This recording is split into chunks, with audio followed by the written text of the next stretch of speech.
فيا حي يا قيوم يا الله ربنا إليك توسلنا بخير البرية يا حي يا قيوم يا الله ربنا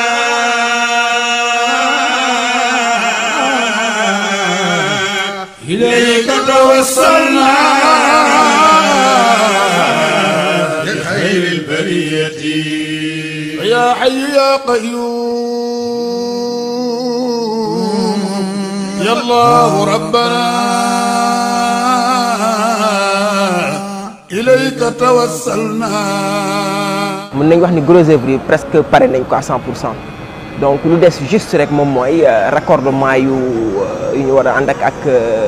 finition yi travaux de finition yi pour mën ko terminer. soo leen seetloo même à l'intérieur de la mosquée soo seetloo mosquée mën nañ ko diviser en 4 parties.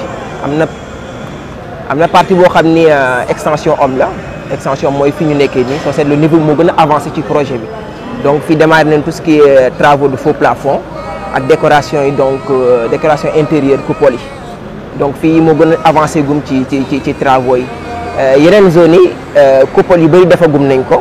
mais fii moo gën a avancé même fii soo leen seetloo def nañ pré-chape bi. donc moom mooy surface bu ñu coulé pour préparer teg ci carreaux yi normalement fii ak semaine prochaine incha allah dinañ démarrer pose carrelage bi ci partie bi. actuellement pour coupole yi mën nañ wax ni ci biir mosquée bi am nañu 7 coupole yu mag 2 yi ñoo nekkee extension am mooy fii ñu nekkee nii. yeneen 2 yi nekkee partie femme 3 yi moom la ñu aligné ci digg bi mooy fu minbar bi fu imam bi nekk donc jëm ci mosquée ancienne mosquée bi mooy mosquée Seydi Hadji Malick bi mu fi sampoon. donc suñu xoolee coupole yi mën nañ wax ni 6 coupole pare gum nañ 6 donc 6e bi ci lañ nekk gum nii 7 bi moom mooy grande coupole bi donc pour moom la ñuy préparer pour def travaux de finition yi. يا الله ربنا إليك توسلنا بخير البرية يا حي يا قيوم يا الله ربنا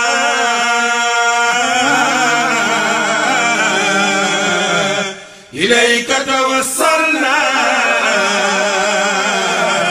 بخير البرية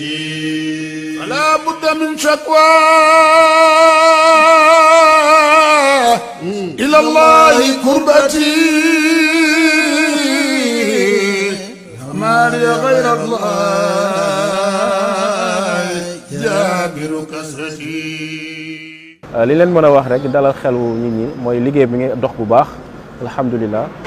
bu dee wàllum courant bi li nga xam ne mooy câble ak yëpp bu dee ci biir jumaa ji xas nañ ko xëcc ba li ci des bëreetul bu dee wàllum contrôle d'accès mooy nga xam ne mooy seetu kiy dugg ak kiy génn ak lépp li nga xam ne mooy surveiller bërëb bi mooy vidéo caméra ak yu demee noonu itam câblage yooyu yëpp xas nañ ko def te li ci des itam lu néew la dafa am juste ay réajustement maanaam ay li ñuy defaraat rek pour mu mën a pare incha allah wàllum sonorisation bi ak régie vidéo bi loolu itam yaakaar naa pare nañ ñooy ànd li des rek mooy benn partie bu ndaw fi nga xam ne foofu la ñuy dajale équipement yëpp pour mën koo saytu waaye alhamdulilah ñu ngi def lu ñu mën bu dee wàllum seddal bërëb bi muy climatisation bi boobu itam moo ci xawoon a gën a metti ndax mook décoration bi ñoom ñooy ànd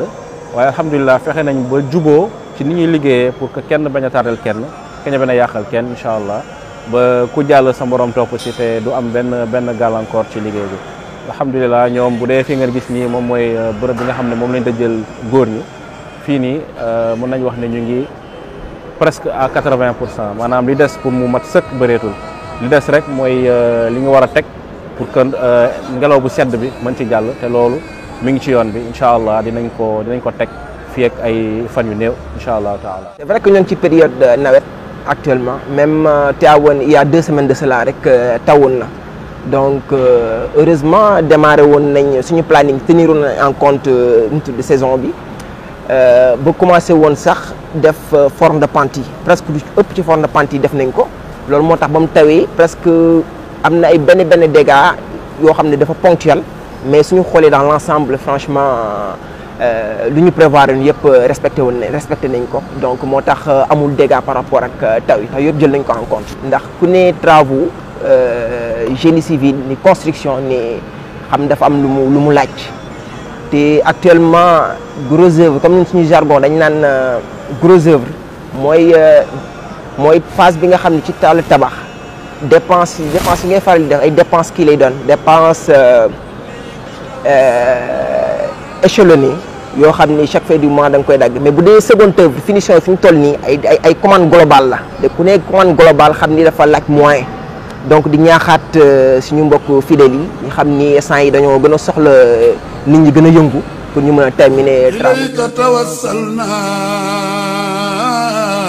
bi xayril bariyati ya hayyu ya qayyum ya Allahu rabbana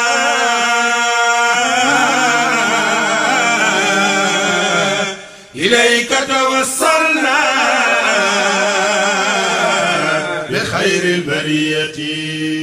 fala budda min shakwa ila Allahi kurbati ma li ghayra Allah جابر كسرتي يا الله ربنا